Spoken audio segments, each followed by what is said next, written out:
Beleza, começou a gravar. Bem, pessoal, boa tarde. Pellegrini, boa tarde. Mais uma vez conosco aqui, fazendo... Todo semestre a gente pede a você e você nos ajuda nessa apresentação desses temas para os nossos alunos de seminário. Todo semestre não, a cada ano, no caso. E, mais uma vez, você sempre solícito, e nós aqui gostaríamos de agradecer a você, tá certo? Brevemente nos encontraremos pessoalmente lá em Belém, se Deus quiser, não é isso? Isso. Vou sim. Bom, fique à vontade para fazer a sua apresentação. Pode fazer auto-apresentação inicialmente, você faz. Tá certo? E fica à vontade, tá bom? E mais uma vez, muito obrigado. Bom, pessoal, boa tarde. Gostaria de agradecer o Afonso, o Oswaldo, a Tereza Neuma. São pessoas que são muito queridas por mim. É um prazer, né? Sempre estar batendo papo com os meninos. Uma alta apresentação.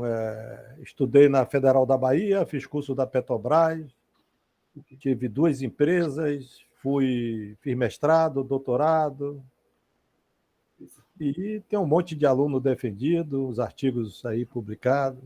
Não é igual os meninos aí da Federal do Rio Grande do Norte, mas vou caminhando. Só sou mais velho do que ele, né? Mas tudo bem. O bate-papo hoje é sobre uma área relativamente nova em termos de nome. Tanto que o 4º Congresso está sendo realizado este ano em que outro, de novo, né? Então, é engenharia de sistemas em processos. Eu botei aí bioquímicos e suas aplicações. Eu não vou focar em petróleo, petroquímica, mas na área mais nova, bio. Mas vocês podem fazer um paralelo e usar o mesmo procedimento. Vocês vão ver que esse procedimento, intuitivamente, vocês já conhecem. Então, esse é o bate-papo. É claro, eu vou seguir um roteiro que a origem da engenharia de sistemas e processos. Eu vou dar a minha visão, embora, se você for nos artigos que estão disponíveis aí na literatura aberta, vocês vão ver que eles começam em 1983, né? Eu vou mostrar, mas eu acho que começou bem antes, pelo menos no meu ponto de vista. Aí uma definição, o que é Process System Engineering, engenharia de sistema e processo hoje, a abrangência, alguns desafios que a gente tem que estudar e algumas conclusões, que quase sempre eu repito a mesma, né? Para ver se entra na cabeça. Vamos começar com a origem, né? Então, note que a engenharia de sistema e processo e a Revolução Industrial, ela estão ligadas, né? Isso aí aconteceu no século XIX. Nesse tempo, existiam a produção do carbonato de sódio, que era um composto que era bastante comercializado nesse século. Era um processo em batiladas, só para vocês terem noção. Tinha emissões nocivas. E note que em 1863 já tinha a primeira legislação moderna sobre poluição do ar. Então, note que tudo que a gente está vendo hoje já aconteceu há muito, muito tempo atrás. Esse processo, que foi um processo de batelada com a capacidade menor, foi substituído por um processo que todo mundo conhece, a gente estuda, que é chamado o processo Solvay, e foi criado por Ernst Solvay. Ele começou um estudo desde a bancada até fazer o scale-up, o escalonamento, para uma planta com a capacidade maior. Note que a primeira planta desse processo em termos industrial foi inaugurada em 1864. E aí, note que aí é uma visão minha, foi o início da engenharia de sistema e processo. Claro, de uma forma rudimentar, ainda não sistematizado, mas o Solvay ele já usou todo o conhecimento que ele tinha, que naquela época era um conhecimento mais prático que teórico. Então, ele fazia o escalonamento da bancada até uma planta industrial só na parte experimental, né? Não tinha computador, não tinha modelos ainda. Então, ele criou uma sistematização, por isso que eu chamei de forma rudimentar. Então, aí, na minha visão, eu posso afirmar que o Solvay foi o primeiro engenheiro de sistema em processo do que se tem notícia. E que se tem notícia. Quer dizer, ele pensou desde a bancada até uma produção industrial. E a engenharia química, né? Nessa época, 1864, o curso de engenharia química foi em torno de 1880, sentiu-se a necessidade de um curso chamado engenharia química. Naquela época só tinha engenharia civil, engenharia militar e engenharia mecânica. Os cursos de engenharia química, na verdade, ele tem uma base matemática, física, uma parte da química, né, voltado bem para a alquimia. E quando você chegava nos fundamentos, eram os práticos, na verdade, né, que ministravam a aula descrevendo os processos. Descrevendo os processos. Não é como a gente vê hoje os cursos de engenharia química, mas descrever o processo. Processo de produção de ureia. Eu parto dessa matéria-prima e chega esse seu produto. Então, ele descrevendo passo a passo, que ele chamava os práticos. Só que, com o tempo, é claro, era necessário o quê? Aprimorar os processos em termos de custo, segurança e meio ambiente. Competição. Surgem outras empresas. Então, tornou-se imperativo conhecer os fenômenos que ocorrem no processo. Porque você só pode identificar um gargalo, identificar um ponto não ótimo, se você conhece os fenômenos. E aí deu-se origem a uma intensa atividade de pesquisa e desenvolvimento em todas as áreas que nós estudamos em nosso curso. Parte de reatores, aquecimento, trocador de calor, evaporação, equilíbrio de fase, termodinâmica cinética, mecânica do fluido, operações unitárias e controle. Então, com essa intensa atividade e pesquisa, aí nascia, de fato, a engenharia química. Ela tinha como base as ciências básicas, como eu falei, matemática, física e química, os fundamentos, tá? E engenharia de equipamentos. Ou seja, até o final da década de 60, se projetava uma planta baseado só no projeto dos equipamentos isolados. Então, saía projetando equipamento a equipamento. Ou seja, os fluxogramas, que é a estrutura que liga esses equipamentos, era baseado na experiência daquela descrição dos processos feito pelos práticos. Então, você tinha essas três, nesse diagrama chamado diagrama cebola, você tinha engenharia de equipamentos que, de fato, calculava, projetava os equipamentos e arrumava esses equipamentos em termos de fluxograma baseado na experiência. Então, fazendo isso, a engenharia de sistema de processos, que nasceu como Solvay, eu estou falando do meu ponto de vista, permanecia estagnada, era quase artesanal. Como eu falei antes, a competição é que manda em tudo. Você precisa de uma maior lucratividade, segurança, preservação ambiental. O que acarreta a necessidade de quê? Compreensão dos fenômenos ocorridos nos equipamentos. Então, isso que nosso curso de engenharia química ele fornece, né? Naquelas disciplinas do meio de campo do curso, que é termodinâmica, cinética, os fenômenos de transporte. E hoje eu incluo, claro, método numérico, a parte computacional. Porque, uma vez compreendendo os fenômenos, se pode transformar em modelos matemáticos.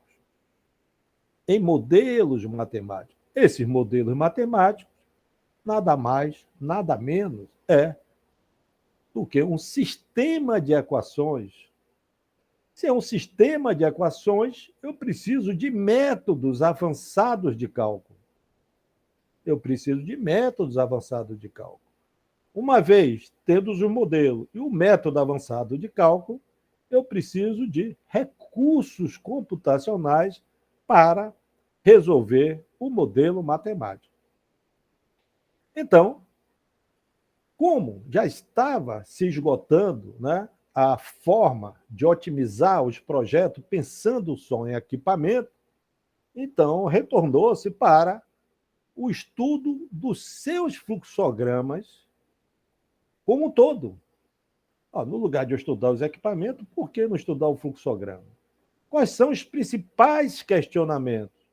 Quais os fatores que estão envolvidos na geração de fluxograma? O que é que está por trás? Quais são os fenômenos que estão envolvidos? Como gerar um fluxograma do ponto de vista sistemático, com base na ciência?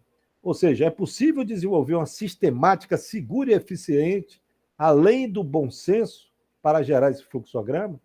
Esse era o questionamento que os pesquisadores, os estudiosos começaram a responder. Então, ainda na década de 60, surgiu duas áreas, né, que hoje está aí em voga, que é a engenharia de sistema e a inteligência artificial, que forneceu o conhecimento em termos de teoria de projeto, o que teve efeito em todas as áreas do conhecimento, sistematizando o conhecimento de cada área.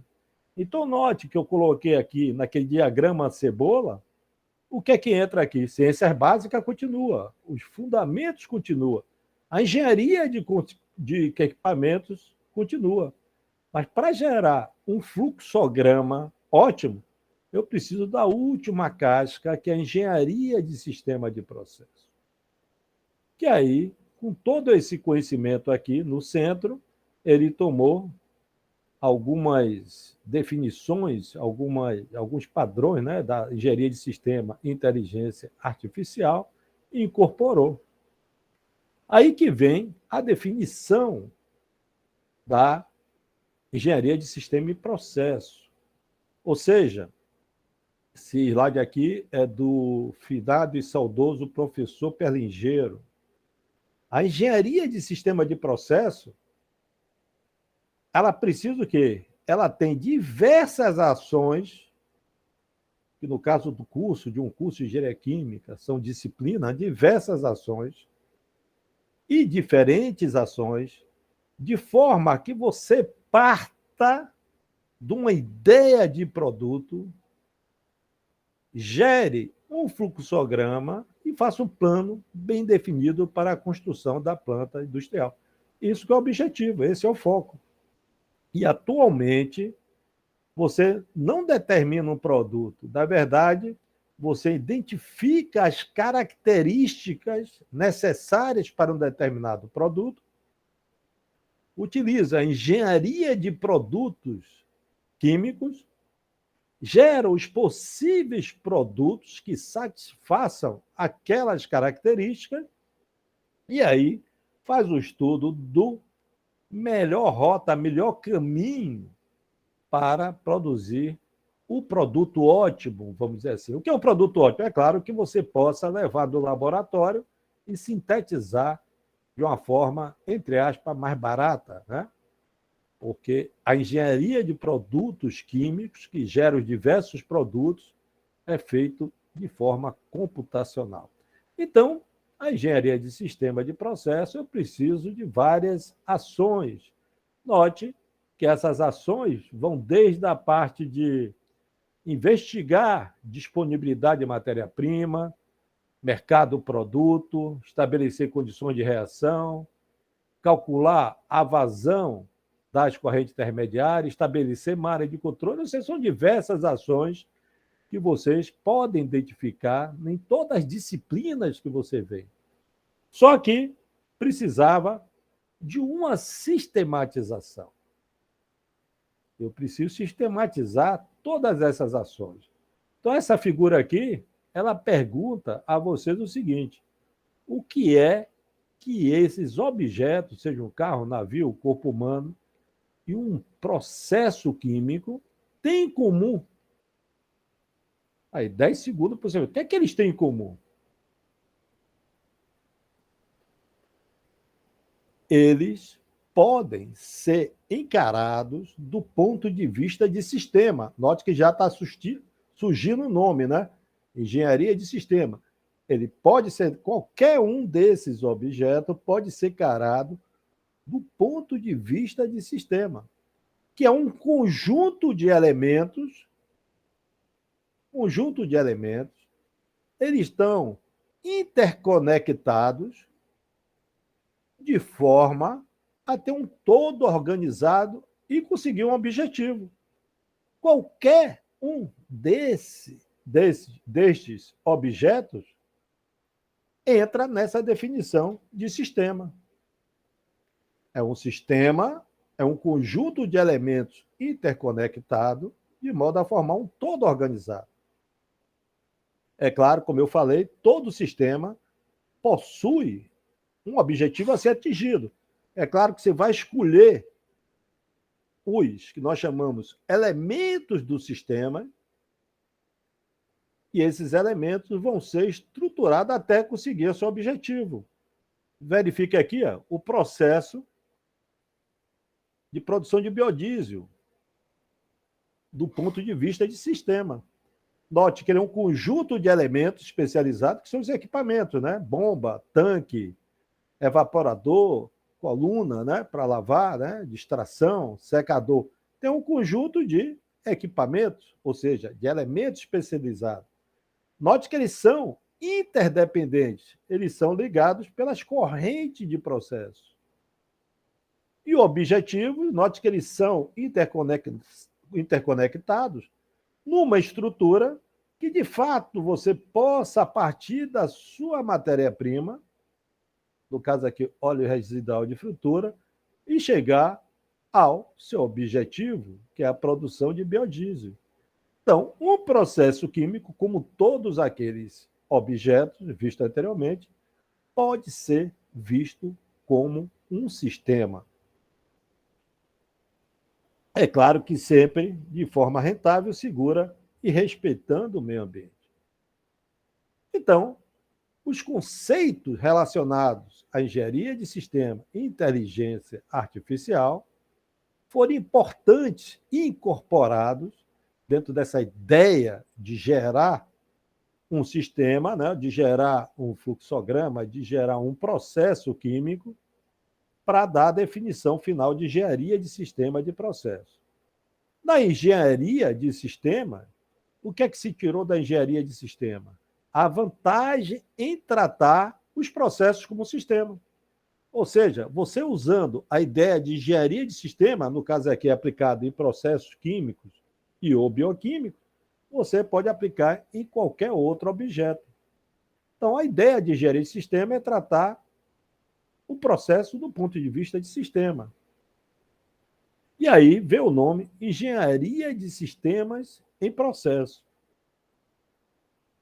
A ideia tirada da inteligência artificial, vocês sabem que a inteligência artificial é um ramo da ciência da computação, que estuda a forma como o homem utiliza intuitivamente inteligência e raciocínio, né, na solução de problemas complexos. E a ideia tirada da inteligência artificial é, você já deve ter visto isso, você tem um problema complexo, você divide em subproblemas, resolve cada subproblema e depois junta esse subproblema para a solução do problema complexo e vê se satisfaz todas as restrições desse problema. Ou seja, decompõe problemas complexos, subproblemas mais simples, resolvendo de forma coordenada. Essa é a ideia da inteligência artificial. Então, a partir da engenharia de sistema e inteligência artificial, foi possível sistematizar o projeto. Então, note que são 3 colunas arrumadas, agora, daquelas ações, onde na primeira coluna eu parto desde a investigar o mercado para identificar a característica do produto, gero os possíveis produtos, vou investigar os possíveis reagentes que vão levar aquele produto, tenho que verificar se existe disponível matéria-prima, se não existir, não consigo fazer, e aqui eu vou ver as condições das reações, identificar todos os subprodutos gerados, né? Você estuda isso aí em cinética. E você vai, faz o teste Bartelada, vê a equação da taxa de reação, aí você pode projetar com isso aí os demais tipos de reatores. Isso aqui é visto praticamente experimental. Só a parte aqui de identificar os possíveis produtos pode ser computacionalmente. Uma vez passado essa etapa, você entra o que nós chamamos síntese de processos químicos, ou seja, eu vou gerar note plural, os possíveis fluxogramas que vão me levar da matéria-prima ao produto escolhido, ou seja, qual o tipo de reator e o número de reatores para aquela capacidade nominal que você identificou na etapa anterior no análise de mercado. É claro que você precisa de uma maior qualidade, você precisa de uma qualidade que consiga vender. Então, eu preciso definir o número e tipo de separadores que vai me dar aquela qualidade. Eu quero minimizar a energia, qual o número e tipo de trocadores de calor, qual a malha de controle ou as malhas de controle. Então, eu tenho o meu fluxograma definido. Geralmente, você gera centenas de fluxogramas e, é claro, você tem que escolher um. E aí vem uma terceira coluna, que é a análise desses fluxogramas, para identificar o que é viável em termos sustentável hoje. Que a gente fala em termos sustentável.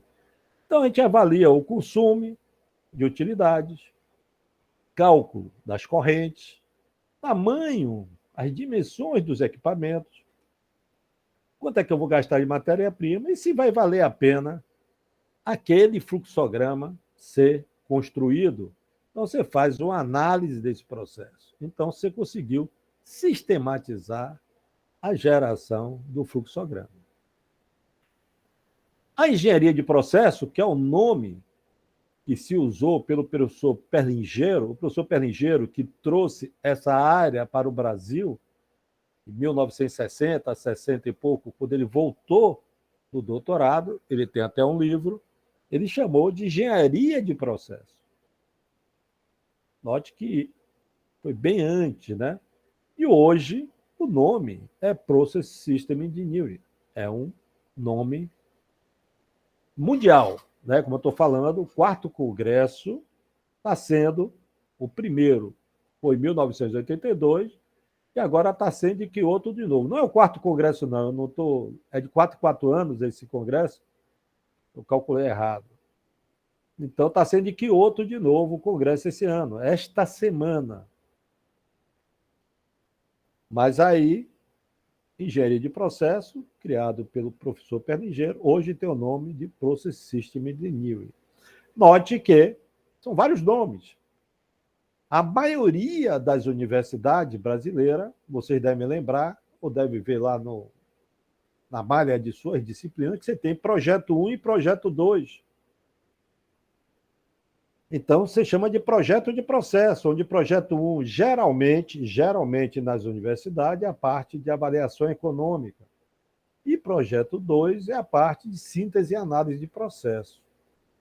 Então, na maioria das universidades, não sei como é que está agora, se chama projeto de processo. Na Escola de Química da UFRJ, chamava-se ou chama-se de engenharia de processo.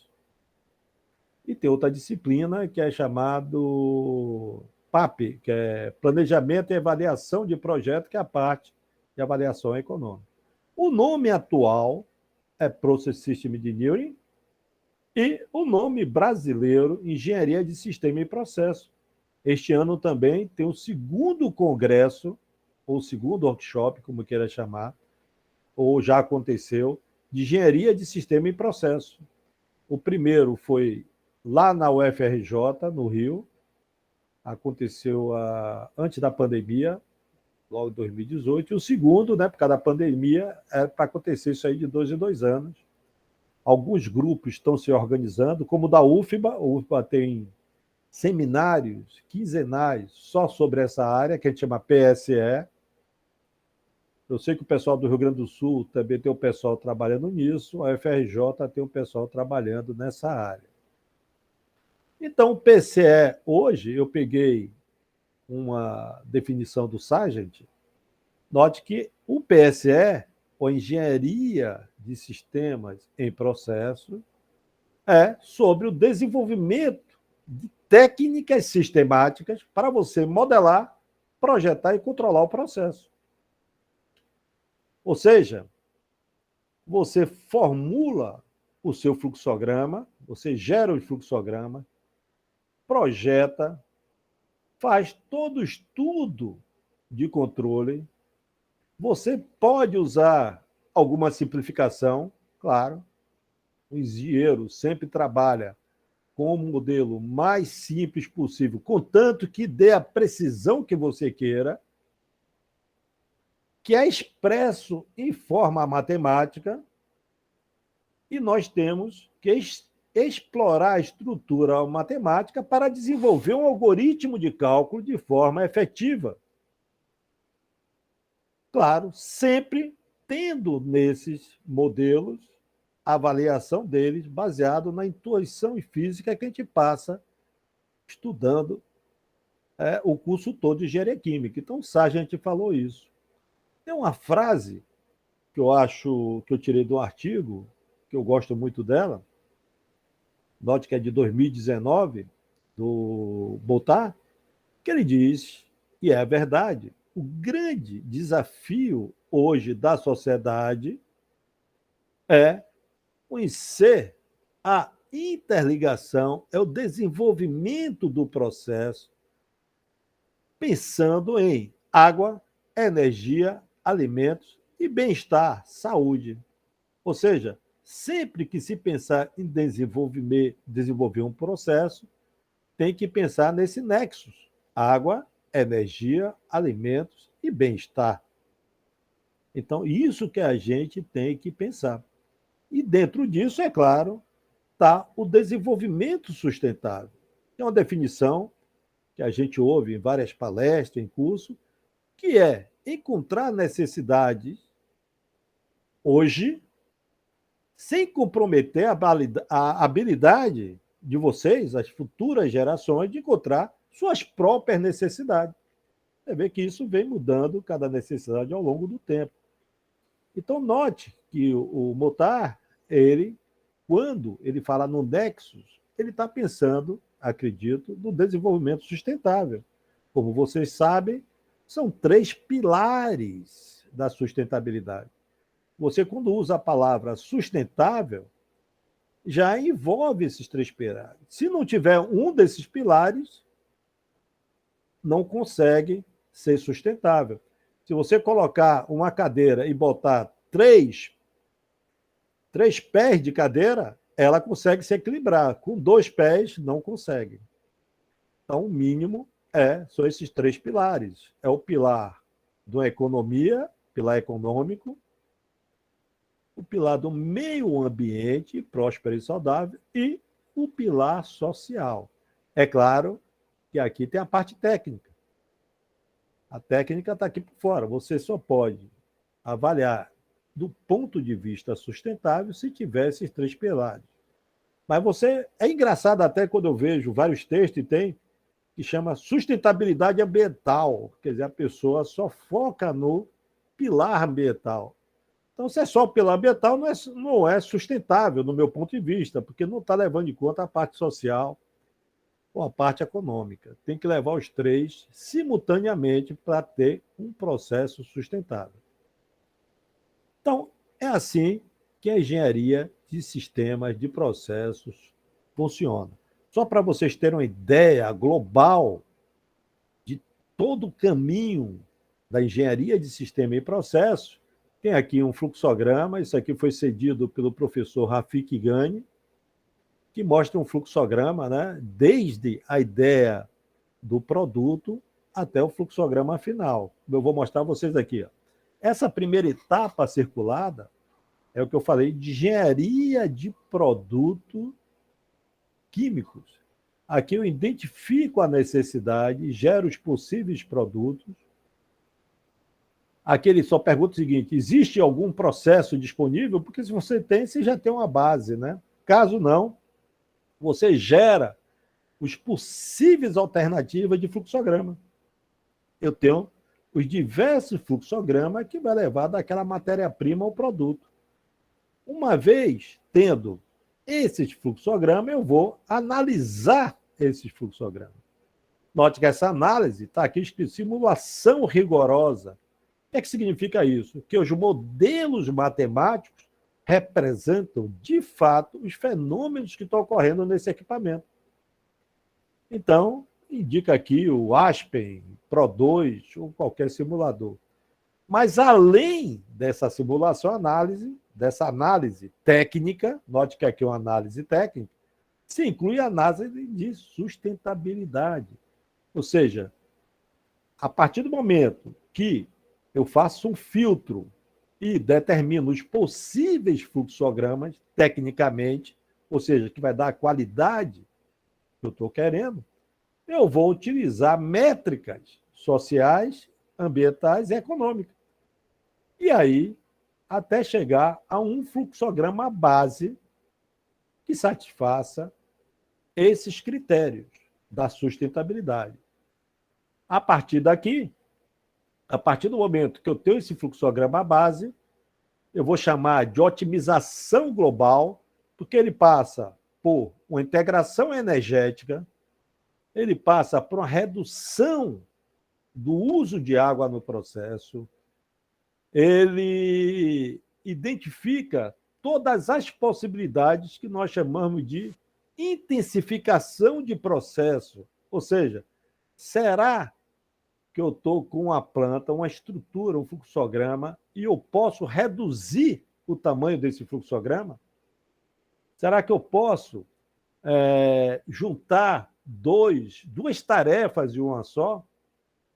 É como eu estou dizendo, o exemplo clássico, que é bem simples de ver, é a destilação reativa, onde você entra com a matéria-prima, passa por um reator, essa corrente, esse efluente do reator vai para uma coluna, onde você faz a separação e, geralmente, a matéria-prima retorna ao início do processo. Agora, imagine essa corrente de matéria-prima entrando numa coluna de destilação e, nesse ponto da carga, da alimentação, você tem um leito de catalisador. Então, quando essa matéria-prima entra nesse leito do catalisador, que é uma parte da coluna, ela reage.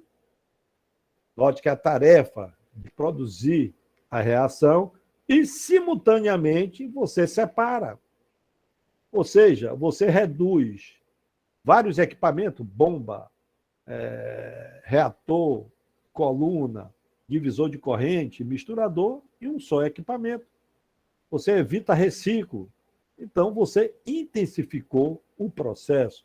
Então, a intensificação de processo, além de reduzir o tamanho da planta, mantendo a capacidade nominal, tem também toda a redução dos impactos, ou seja, otimização em termos de energia, otimização em termos de massa, ou seja, matéria-prima e a parte de água, principalmente. Então, note que dentro da ideia de engenharia de sistema de processo, a gente usa a ideia de síntese de processo, a integração do processo e a intensificação de processo.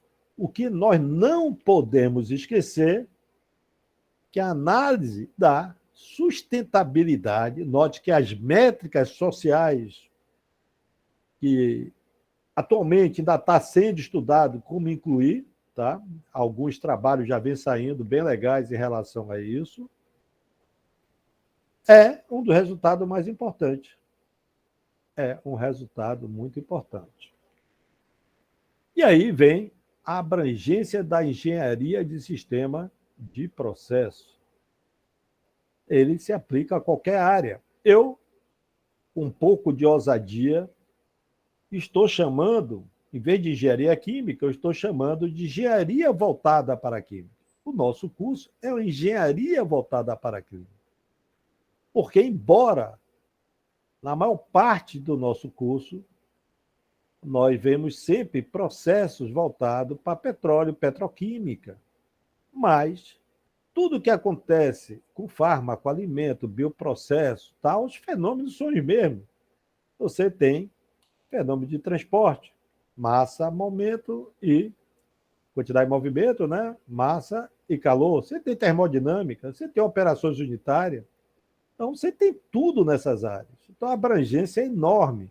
E eu chamo de engenharia voltada para a química, ou seja, o engenheiro que faz um curso de engenharia química, ele tem possibilidade de atuar em qualquer uma dessas áreas. E aí, eu estou caminhando para definir hoje como é visto hoje a engenharia de sistemas em processo. Aqui, ó, Takamatsu, 1983, ele fala o seguinte: o paradigma da engenharia, ou do PSE, vou agora chamar de PSE, que fica mais simples, o paradigmas e os objetivos está na análise e síntese desses sistemas de processo, do ponto de vista de sistema. Pensar sempre o processo químico do ponto de vista de sistema. E o objetivo do PSE é, seja o campo tecnológico ou acadêmico, está relacionado a metodologias para tomada de decisão. Para tomada de decisão. Tais metodologias deveriam ser responsáveis para indicar o quê? Como você planejar, como você projetar, como você operar, controlar qualquer tipo de processo químico ou bioquímico. Qualquer um. Qualquer um. E quais são os desafios? Quais são os desafios hoje da engenharia de sistemas em processo químico ou bioquímico? Aí está aí, síntese e projeto de processo. Aqui eu vou dar uma dica, quem quiser estudar, síntese e projeto de processo. Eu preciso ainda desenvolver técnicas para soluções com maior eficiência energética. Aqui note que eu botei em vermelho o processo. Aqui já é síntese e projeto, que eu falei, a engenharia de produtos químicos. Síntese e projeto de produtos bioquímicos. Então, seleção e projeto de solvente é uma área importantíssima. O pessoal vem trabalhando aí, tentando mudar para solvente menos ofensivo ao meio ambiente, ou chegar até a solvente verde. Aqui, ó, projeto de proteínas terapêuticas, de fármaco. De fármaco. Então, como eu chegar a uma formulação de um fármaco, de uma vacina, do ponto de vista ótimo? Essa é uma área que se pode trabalhar. Modelo integrado para síntese e projeto de produto e processo. Ou seja, como fazer os dois simultaneamente. Então, tem um exemplo aqui no trabalho 2020, onde tem, desde a produção de anticorpos monoclonados, desde a ideia de se pensar no início, né, da matéria-prima, que são os micro-organismos que geram, até o produto final. Como fazer isso de forma integrada? A parte de controle. A parte de controle, hoje vem trabalhando muito com o que vocês tenham vindo, machine learning, né?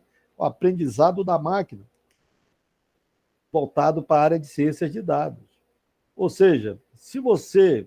Na verdade, machine learning, a gente tem um nome bonito, né? Está na moda, mas, na verdade, a ideia é pegar todos os dados que você tem experimentais disponíveis, não pensar, você não pensa do ponto de vista fenomenológico, você faz uma análise estatística desses dados deixam os dados que seguem o padrão, ou seja, o que não segue padrão eles chamam de outlier, é chamado de outlier, e a partir daí você gera um modelo matemático, que no caso é empírico, seja a rede neural, seja o que se chama surrogate model, acho que é Krinkage, ou seja, qualquer, até o modelo que vocês usam no Estatística ou no Minitab, que é um modelo multiparamétrico, é um modelo da Machine Learning, tá? Tem esse nome, mas você parte de uma análise estatística do dado, das incertezas, gera um modelo simples, mais simples do que o modelo fenomenológico, que vai determinar o padrão, e aí você vai prever dentro daquela faixa daqueles dados. É claro que o modelo mais simples, com todo esse estudo de incerteza, você espera que na parte de controle de processo você chegue a processos mais limpos e com maior eficiência energética. Na área de cadeia de suprimento, chamada de supply chain, ou seja, qual a campanha e planejamento dessa cadeia.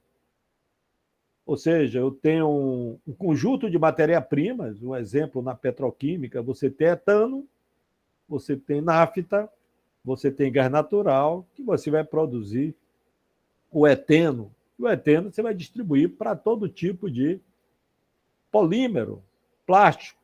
Então, você parte dessa matéria-prima até o produto final. Então, qual a melhor forma de você estruturar a campanha? Quando eu devo produzir mais plástico 1, mais plástico 2, mais plástico 3? Então, campanha de operação, só que agora, isso aqui já é feito. Incluir o quê? Incertezas. Incertezas e sustentabilidade. Incluir incerteza e sustentabilidade. Então, aquela disciplina estatística que geralmente a gente faz e não liga muito para ela, hoje é fundamental na nossa área. Eu sei que vocês vão dizer, pô, nunca ouvi falar de incerteza em estatística. Eu também não, no meu curso não, mas é fundamental. Então, sistema inteligente artificial, machine learning, big data, análise de dados. Eu preciso de novos algoritmos mais rápidos. A indústria 4.0, que depende muito desses dados ou desses modelos, né, do aprendizado de máquina ou inteligência artificial. E, na verdade, a inteligência artificial está dentro do machine learning, que pode ser uma rede neural. Né? A rede neural nada mais, nada menos que um modelo baseado na estrutura do neurônio, mas é um modelo empírico, não é fenomenológico. Né? Você tem os neurônios, cada neurônio tem sua função linear. Hoje o pessoal está trabalhando muito dentro desse neurônio, colocar equações do ponto de vista fenomenológico. Cada neurônio desse tem um peso, você tem uma forma de ligar, interligar esse neurônio, e a partir daí você vai obter, estimando com os dados de entrada e os dados de saída, que vem do Big Data que você analisou, você vai identificar, é uma estimação de parâmetros, qual o valor do peso que vai dar aquela rede neural, vai seguir aquele padrão. Claro que eu estou fazendo de uma forma simplificada. Então, são sistemas inteligentes que seguem um determinado padrão, e para isso, para a gente ter uma certeza desse resultado, a gente precisa saber as incertezas. E é claro que para fazer tudo isso e desenvolver de uma forma rápida, eu preciso de algoritmos. E aí vem a indústria 4.0, o IoT, né? Internet das coisas, que você faz a mudança de condições operacionais de sua planta até no seu celular. Então, você controla tudo via computador, usando esses modelos. E, é claro, são as áreas de intensificação de processo, a parte de sistema de energia, economia circular, ou seja, objetivo é rejeito zero. Então, a parte de economia circular. Então, são todos estudos que são desafios ainda para incorporar tudo junto. Note que eu insisto em modelo com incerteza. Eu insisto, essa palavra incerteza hoje pode ser usada, a gente tem computador. Problemas em larga escala, ou seja, como você unificar de uma só vez todo tipo de desafio, né? Campanha, projeto e controle de processo, chegar a um ponto ótimo. Como você fazer isso, né? Como integrar todas essas ferramentas num só pacote ou programa computacional, de forma que te dê uma solução imediata, tá? Isso é um grande desafio. Outra coisa importante que a gente tem que fazer, na termodinâmica a gente já tem. Por exemplo, eu quero desenvolver um modelo termodinâmico para calcular o equilíbrio de fase. Tem um trabalho muito legal do Danner, em que ele faz, né, uma coleção de dados de equilíbrio líquido-vapor. O objetivo é calcular o modelo para calcular o equilíbrio do vapor, desde sistemas apolares, até sistema com a grande possibilidade de associação entre as moléculas. Ou seja, ele parte de um sistema, entre aspas, ideal, para um sistema não ideal, bastante não ideal. Então, ele dá uma série de dados experimentais, desde o sistema mais simples até o mais complexo, em termos de comportamento. Esses dados já foram vistos se são termodinamicamente consistentes, se satisfaz Gibbs-Durry, e fala, ó, se seu modelo passar por todos esses dados, ou seja, pela coleção de benchmark, ou seja, a coleção de cases que você vai testar o que você está desenvolvendo, é um bom modelo. E isso deve acontecer em qualquer área. A otimização também tem os problemas característicos já identificados pelos pesquisadores dessa área, que falam o seguinte: se você desenvolve um programa, um modelo de programação matemática, ou um método para resolução de um problema de otimização, se você passar por esses problemas de otimização, claro, você vai comparar com o que existe na literatura, é um bom método. Então, nós precisamos dessa coleção de cases qualificados, identificados para toda a técnica anóvica de PSE. Porque antes de botar no mercado, né, você desenvolve uma técnica, tipo tecnologia PINT, né, que tem toda uma técnica por trás de retrocador de calor. Você tem vários exemplos na literatura, então você testa e compara. Está funcionando minha técnica. Se é melhor ou pior, você vai discutir em cima de resultado. Então, para qualquer nova técnica, eu preciso fazer essa coleção. Isso é fundamental. Note que quando eu faço a coleção desses cases, eu posso inferir qual a incerteza desses dados. Posso fazer um estudo de incerteza. Outro problema é saúde e bem-estar. Essa ideia de engenharia de sistema em processo está sendo bem aplicado na saúde e bem-estar do ser humano, ou dos pets também, né? Então, na geração dos produtos terapêuticos e dos processos associados a esse produto. E dos processos associados em produto. Então, tem vários trabalhos nessa área. Aí, 2018, gestão em tempo real das operações de manufatura de produtos ou de fármaco, né, para a terapia, transformar os processos em batelada em processo contínuo. Vocês sabem que quando eu transformo um processo em batelada em processo contínuo, eu posso aumentar a capacidade nominal. Se tiver um bom senso, se eu aumento a capacidade nominal, eu posso diminuir o preço para manter o mesmo lucro. Eu produzo mais. Então, isso aqui que eu acho, eu boto em vermelho porque eu acho bonito pra caramba, ainda não consegui entrar nessa área. Já estou há anos, mas antes de vocês nascerem, 96, eu já gostaria, não consegui. Modelagem da ação dos produtos para terapia, para cuidar do corpo. E estratégias personalizadas para a administração dos produtos para essa cura de doença, né? Ou seja, você faz um modelo matemático do ponto de vista de engenharia de sistema e processo, do seu corpo humano.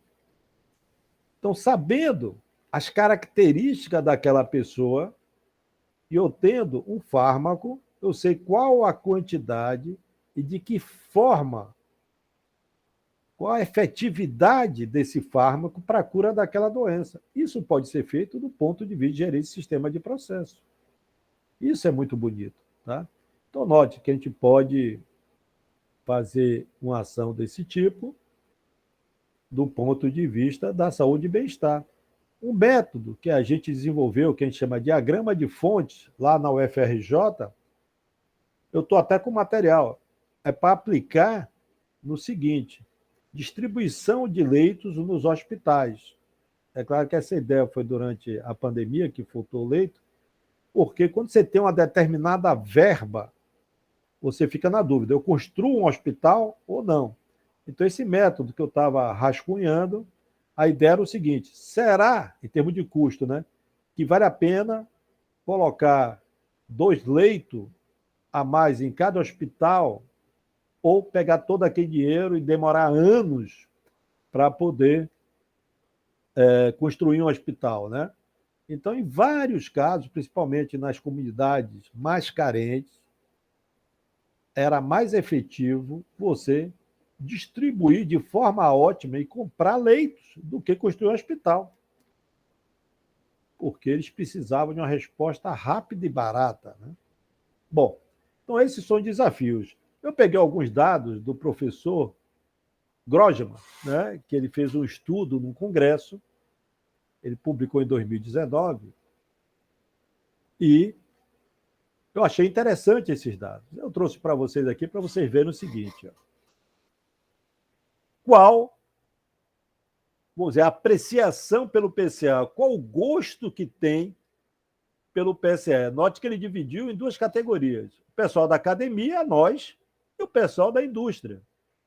Aí você vê o resultado aqui, ó. Praticamente, tanto a parte acadêmica como a parte industrial tem dúvida se vale a pena ou não a engenharia de sistema e processo. Em amarelo, não. Você vê que a parte, aqui é a parte acadêmica, né? Ou seja, você acha que os seus colegas acadêmicos dão muita importância para a engenharia de sistema e processo? Não. Ó, 14%. Já na parte industrial, não. É importante a engenharia de sistema de processo. Veja que coisa incrível, né? Isso é um resultado interessante. E aqui, praticamente 42%, e aqui 50%. Você vê que a parte industrial acha mais importante a engenharia de sistema de processos que nós da universidade. Aí tem outra pergunta que o professor Grossman fez. Vocês acham, dos 5 universidades, ou seja, você acha que a universidade dá uma importância suficiente à engenharia de sistema de processo? Não. Não. Então, o pessoal que participou dessa enquete disse não, ninguém está ligando para isso, a gente nem sabe. Talvez, e sim, uma pequena percentagem. Então, a indústria, por causa da outra resposta, sente que ela está deixada sozinho com os desafios. Cadê a academia para ajudar? E aqui uma terceira resposta, né? Eu peguei essas 3. O que é que você sente sobre o futuro, sobre a perspectiva futura do PSE? Então, a maioria do pessoal da indústria falou o seguinte: é positivo, é o que nós precisamos. É a parte da sistematização do conhecimento para otimizar nossos processos. Ou seja, a maioria das respostas do pessoal que trabalha na indústria vê o PSE como essencial para o futuro. Como essencial para o futuro. Então, é um grande desafio a disseminação dos desenvolvimentos que nós fazemos na academia para a própria academia. Para a própria academia. Ou seja, para os nossos colegas que trabalham em áreas específicas, a ideia de engenharia de sistema de processo é juntar todo mundo e criar um método, um procedimento que interligue todo esse conhecimento. E, é claro, eu acho que continua também sendo difícil da academia para a indústria. Eu concordo até com a pesquisa que da academia para a indústria é mais simples do que da academia para a academia.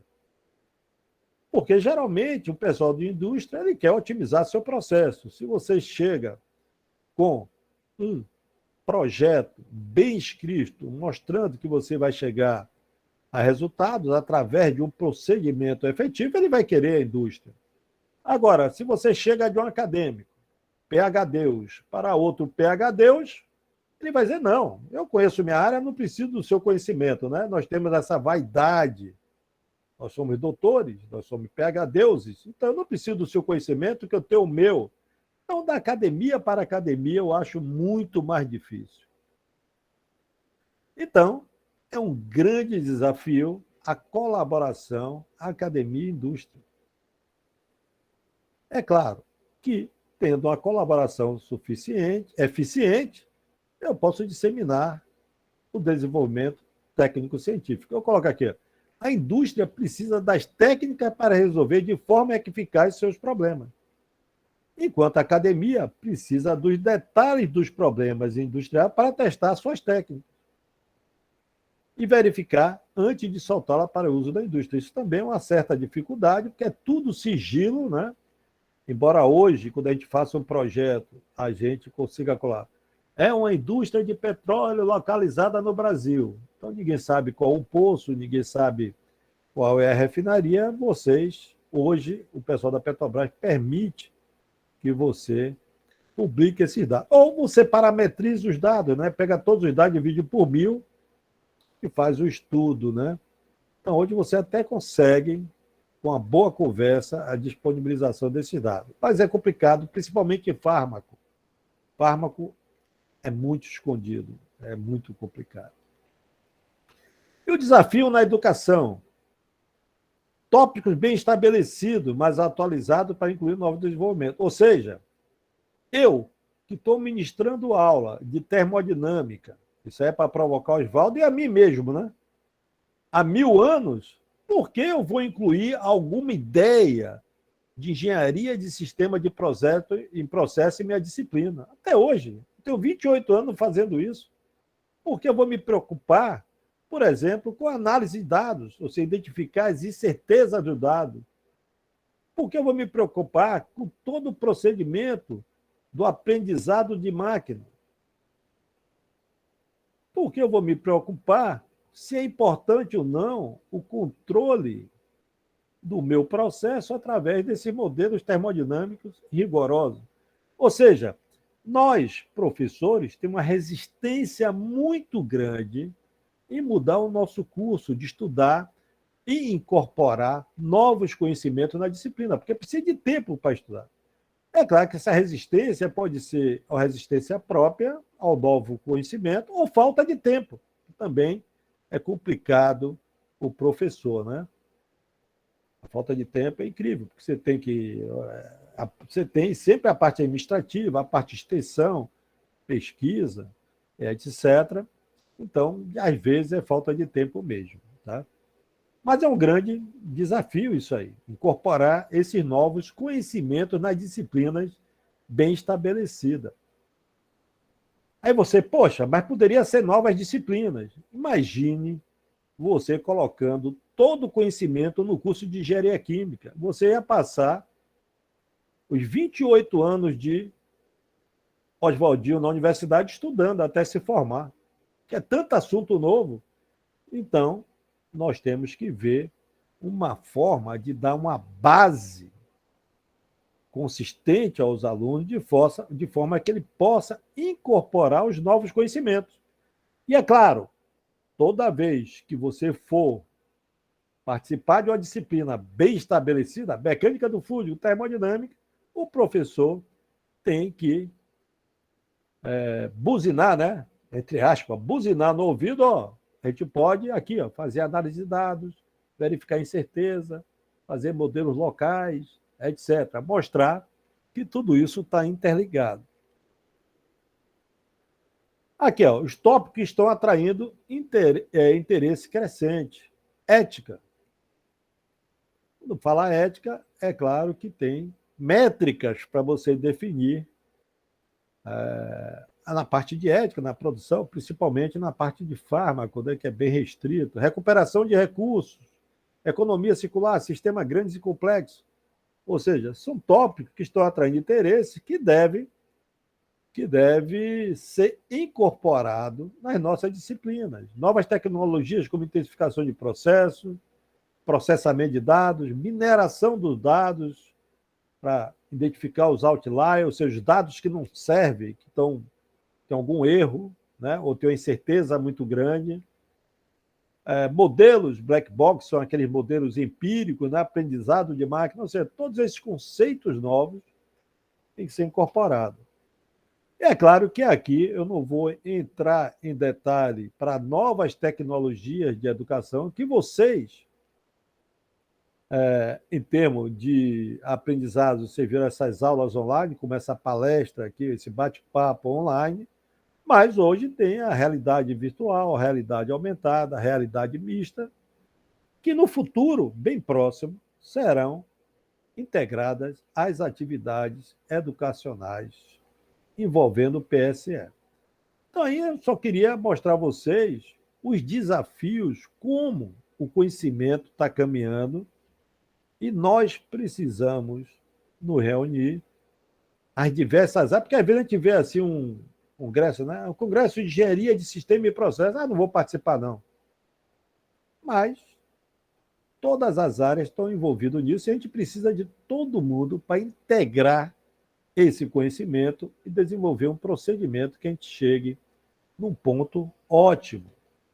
Então, as conclusões, note que eu peguei de um relatório do governo do Canadá de 2001, que hoje continua, a indústria de bioprodutos, aí eu estou voltando para bioprodutos, que é o maior desafio atual, necessita, isso aí você pode levar para qualquer área, então eu preciso de colaboradores que façam a ponte entre as disciplinas-chave, biologia, química e engenharia. Por que biologia tem a ver com petróleo? Você simplesmente, por exemplo, num poço onshore, você pode colocar um micro-organismo, vamos chamar de micro-organismo selvagem, né? Que você pega na própria base de uma refinaria, naquele lago, você bota lá no poço onshore, né? E ele vai crescendo e expulsa o petróleo. Você consegue uma recuperação do petróleo muito boa usando micro-organismos. Então, fora os diversos produtos que você pode fazer pela rota bio, né? Então, hoje é importante isso, que o mundo está caminhando para isso. O mundo está caminhando para isso, para essa rota bio, que é uma rota mais limpa. Então, os processos hoje têm como base a sustentabilidade. Não tem jeito. Tem um pilar econômico, um pilar meio ambiente, que é muito forte o dois, e o pilar social. Isso é importantíssimo. Qual o impacto social? Não adianta, do meu ponto de vista, é claro, você colocar uma planta e todo mundo continua pobre. Você bota uma planta, manufatura um determinado produto, mas a maioria da população é pobre. Quem vai comprar esse produto, então? Então, se eu fosse um investidor, eu daria a melhor vida possível a toda a população, daria dinheiro para eles, daria forma de eles ganharem um bom dinheiro, ter uma vida muito boa para comprar meu produto. Acho que é tão simples essa ligação, que se deixar o pessoal pobre, não pode comprar o produto. Então, para que eu vou produzir? Vou exportar? Então, a parte social é fundamental hoje para o desenvolvimento de processos.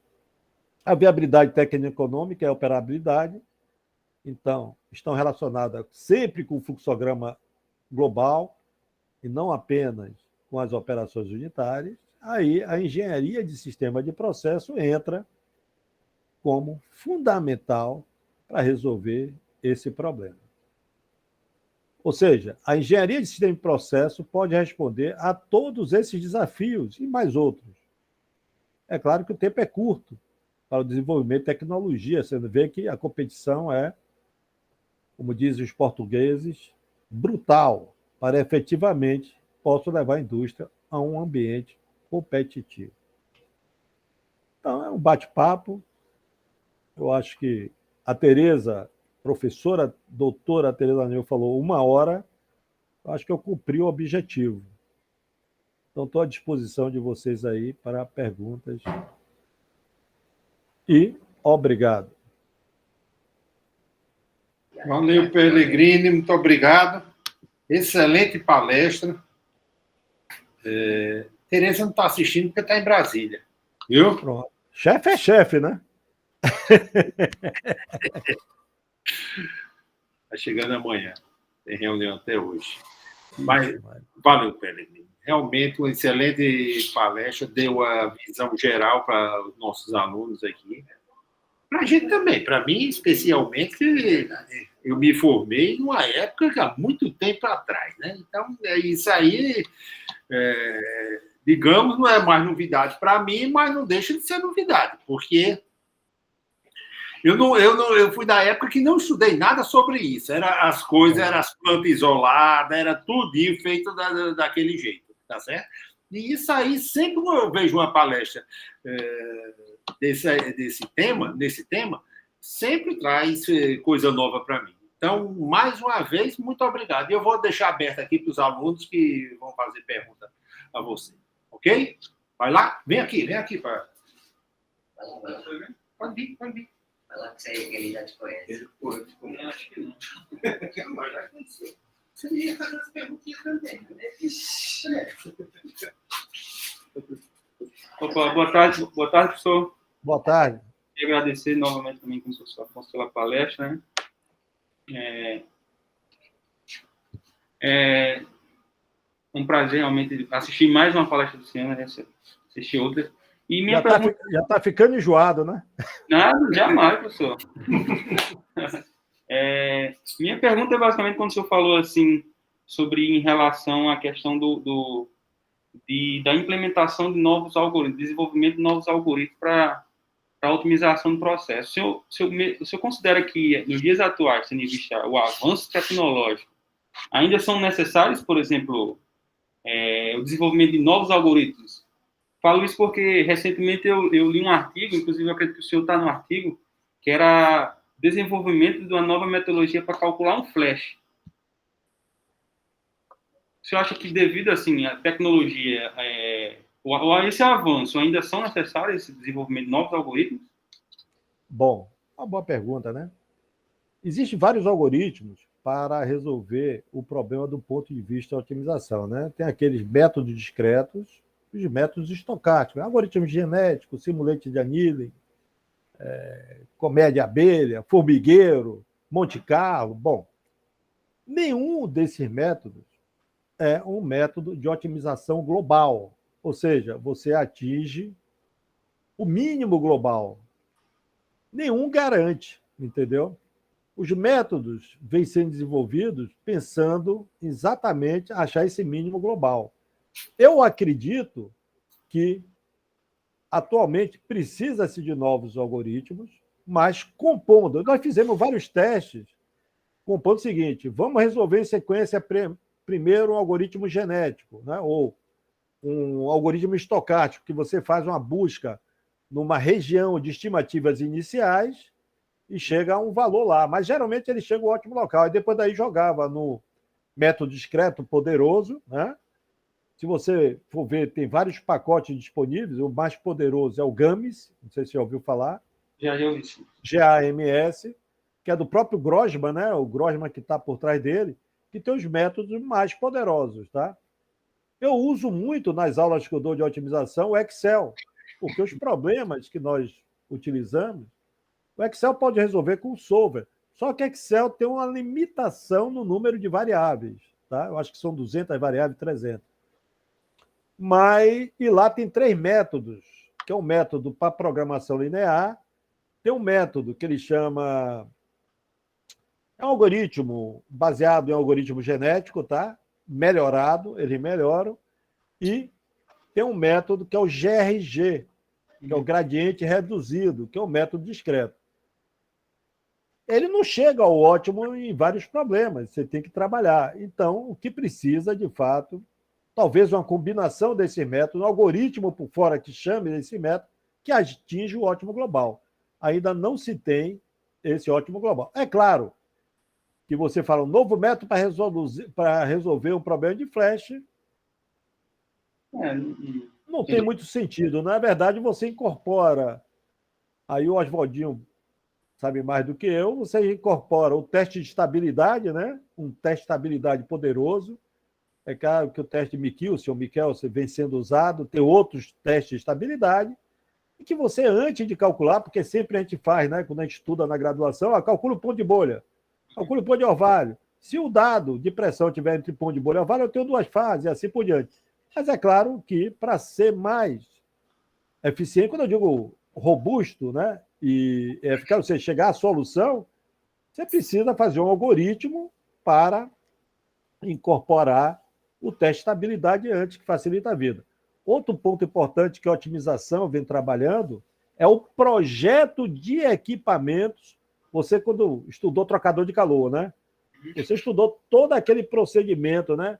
Eu vou pegar o número de MAC, ver não sei o quê, aí até você escolher toda a estrutura e o projeto mesmo do equipamento. Hoje tem um trabalho na UFRJ, junto com... Até foi meu aluno de mestrado e doutorado, o professor hoje, André Merli, ele vem trabalhando junto com o Bagajevic e o professor Eduardo Maqueiroz no projeto de equipamentos, algoritmos do ponto de vista de otimização. Ou seja, o que é que a gente aprendeu na disciplina? Você calcula aquele trocador. Posso otimizar? Aí você fica interagindo em alguns pontos até chegar ao ponto ótimo. Nesse caso, o pacote já resolve tudo e te dá o projeto ótimo. Eles já estão com vários trabalhos publicados na área de trocador e eles estão agora, fui até convidado para participar do grupo, ainda não tive tempo, coluna de destilação do ponto de vista ótimo. Aí sim você precisa trabalhar com os algoritmos de otimização. Eu acredito que talvez não um novo algoritmo, que é muito complicado, é uma matemática muito pesada, aí tem que gostar de matemática, né? Você tem que ver as hessianas, os autovalores, essa hessiana tem que ser inversível, e assim por diante, né? Ou seja, todo método de otimização ele tem 2 pontos fundamentais, né? Apontar para o ótimo e caminhar no ótimo rápido. Então, são 2 classes de algoritmo que você tem que desenvolver. Mas já estão prontas. Eu acredito que, juntando os métodos, você chega. Eu acredito que precise. Não o algoritmo de otimização em si, mas o algoritmo de otimização. Você pega um modelo, você pega um problema, faz um pré-processamento, essa parte de pré-processamento, joga no algoritmo, resolve obter aquele dado e puxa para o real, que é o pós-processamento do resultado. Então, eu acho que precisa do algoritmo acoplado, não o algoritmo em si da otimização, entendeu? Mas do ponto de vista do problema como um todo. Entendi. Professor, e mais uma pergunta. Por exemplo, como é que o senhor vê essa crescente utilização desses tipos de abordagem de machine learning, para principalmente cálculo de propriedades termodinâmicas? Porque eu já vi alguns artigos também que o pessoal já estava começando a calcular até ponto de bolha, ponto de orvalho, tudo utilizando esse tipo de algoritmo. Não tem sentido, não. Não tem sentido. Para mim, não tem sentido isso, tá? É claro que isso é bom para publicar, mas não tem sentido, pô. Não tem sentido. Se você tem um modelo rigoroso, como nós temos na literatura, para calcular, como chamar, os coeficientes de fugacidade e atividade, você pega os dados experimentais, você vai lá no laboratório e medir os dados experimentais, sabe a incerteza, gera os parâmetros do modelo e a incerteza desses parâmetros, ou seja, é um modelo fenomenológico. e você calcula, por que você vai fazer um modelo empírico para calcular isso? Para mim, não tem sentido. Eu falei isso numa banca que me convidaram. O professor ficou chateado, acho que ele nunca vai me chamar de novo. Falei, isso não tem sentido para a termodinâmica, nesse ponto de vista, tá? Desse ponto de vista. Porque quando, por exemplo, quando o senhor falou em relação a isso, da utilização dos dados, né, meio que correlaciona os dados enquanto padrão para poder encontrar o resultado que você quer, né, mas deixando a questão da consistência física do negócio um pouco comprometida, né? Com certeza, Entendi. com certeza, com certeza. Entendi. Porque ele não está interessado no fenômeno, ele está interessado aquelas correlações, né? Tem um monte de ponto, eu lanço a melhor reta que satisfaz aquilo e vou ver se é o resultado. É isso, é claro. E aí pode ser um modelo multiparamétrico, pode ser do ponto de vista de rede neural, tudo, mas são modelos empíricos que não levam em conta o fenômeno em si. Tá? Entendi. É isso.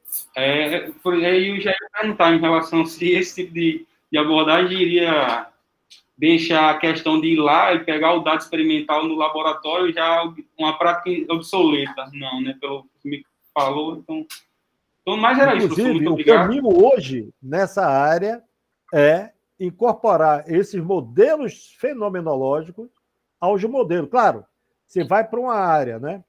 Você tem, por exemplo, pré-sal, né? Você está a 5.000 metros, você não sabe qual é o comportamento de lá. Então, como é que o pessoal simula o que está acontecendo? Ele faz a extração, chega na plataforma, ele separa o gás da água produzida, do petróleo, e depois mistura de novo, né? Para tentar refletir aquilo. Uhum. Então, como o petróleo você não consegue caracterizar, ou seja, são mais de 1.000 componentes, aí fica mais difícil. Aí, talvez uma mescla, né, desses modelos empíricos com esses modelos fenomenológicos seja o resultado. Fármaco é complicado, né? Eu não coloquei nem os desafios na área de fármaco aqui, mas fármaco, quando você produz um fármaco, ele vem altamente diluído. Ele praticamente 2% daquela mistureba que você tem que purificar é de 2 a 5% do seu produto final. Imagine, você tem lá quilogramas, né, após a fermentação, após que gera o seu produto, onde quase tudo é água e um monte de pureza. E 2% é seu produto. Só que você tem que obter esse produto. Então, o pessoal não consegue analisar, talvez, uma mescla. Eu acredito que é uma mescla de modelo fenomenológico e esses modelos que seguem o procedimento de aprendizado de máquina, entendeu? Entendi. Então, mas, para esse exemplo mais simples, petroquímica, não tem sentido petroquímica isso, entendeu? Já está bem estabelecido. Então, não pode perder isso, não. Tudo bem, pessoal. Então, mais era isso. Obrigado, tá? Alguém mais gostaria de...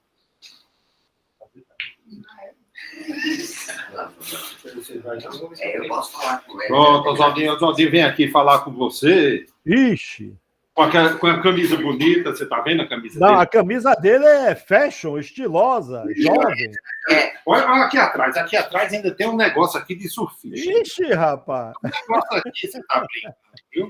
Não, foi muito bom você ter falado. Eu estou trabalhando com esse negócio de machine learning, são pontos de vistas, né, Fernando? E aí eu nem tinha falado sobre isso, mas eu achei bom. Nós temos aqui na turma, a turma tá cheia, estamos ouvindo, também tem gente que está na forma remota por motivo especial. Essa parte de engenharia de sistemas e processos é um assunto muito, muito pertinente. O PSE brasileiro, eu tive lá, acho que foi 2019, né? Foi, 2019. Exatamente. Foi. E esse é um assunto de engenharia moderna, né? E de engenharia voltado para a química moderna. Isso foi muito, muito bem explicado. Muito obrigado, viu, Fernando? E eu acho que essa palestra caberia bem lá no PDPetro. Eu falando aqui da parte do PDPetro, ficava bom lá no PDPetro. Se convidar, eu vou. Não, você vai ser, com certeza você vai ser. Agora eu estou com foco na programação desse negócio tudinho. Eu vou, Tereza, chega amanhã, vou falar com ela para ver esse negócio, que essa sua palestra está boa mesmo. Está muito boa. Você pode se concentrar em alguns pontos, né? Por exemplo, o Marcelo Castier, eu também já conversei com ele, tem um exemplo de sistema que é o corpo humano, tá certo? Que faz um paralelo com o processo químico. certo? Eu fiz isso também. Eu fiz isso. Na Inglaterra, com o David Bogle. Lembra dele? Quem que é o... O David Bogle, que era amigo do Rafik, esteve na Dinamarca. Lembra dele? Não consigo lembrar. Mas você sabe, você tem esse artigo? Tem? Hein? Você tem esse artigo que faz um paralelo entre o processo químico... O David, procura esse Bogle. Ele tem vários trabalhos já com isso. Então, e eu aí... fui para lá para ver isso aí. Na disciplina de processo químico, tem um professor que faz paralelo. Complexo, que é esse outro. E eu queria te agradecer mais uma vez, viu, Fernando? Eu acho que isso é um assunto que a gente tem que estar trabalhando. Eu falei aqui, anotei aqui, eu não sei a Nicole, e o Everton, quem é que é do segundo período, mas Tobias também é?